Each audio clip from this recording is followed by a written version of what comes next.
Durand cup জয়ের সুবাদে আন্তর্জাতিক প্রতিযোগিতায় খেলার সুযোগ পেয়েছে ইস্টবেঙ্গল। মাসখানেক পর আরও বড় পরীক্ষার মুখে পড়বে দল, কিন্তু এখন দলের যা পারফরমেন্স তা হতাশাজনক। আন্তর্জাতিক ম্যাচ খেলার জন্য স্কোয়াডে বদল দরকার। ইস্টবেঙ্গল ম্যানেজমেন্ট দল গড়ার ব্যাপারে ভাবনা চিন্তা শুরু করে দিয়েছেন ইতিমধ্যে।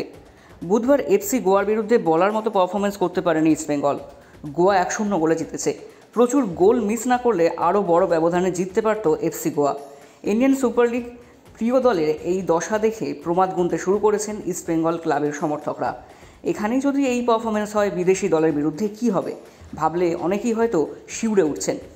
কি হবে এই ভাবনা লাল হলুদ কর্তাদেরও রয়েছে, তাই তারা ইতিমধ্যে ভাবনা চিন্তা করা শুরু করে দিয়েছেন বলে মনে করা হচ্ছে। স্কোয়াডে একাধিক জায়গায় মেরামত করতে হবে। আক্রমণ ভাগে দরকার একজন তরতাজা ফরওয়ার্ড কিংবা স্ট্রাইকার। গত মরশুমের মতো এই মরশুমেও লাল হলুদ দলের হয়ে গোল করেছেন ক্লেটন, কিন্তু তিনি ধারাবাহিক নন। কিছু ম্যাচে ফর্মের গ্রাফ ছিল উদ্বেগজনক। অন্যদিকে নতুন দুই বিদেশি ভাস্কুয়েস এবং ফেলিসিও ব্রাউন এখনও নজর কাড়তে পারেননি। এই অবস্থায় মনে করা হচ্ছে আগামী দিনে আক্রমণ ভাগের জন্য নতুন ফরওয়ার্ডকে দলের সঙ্গে যুক্ত করতে পারে ইস্টবেঙ্গল।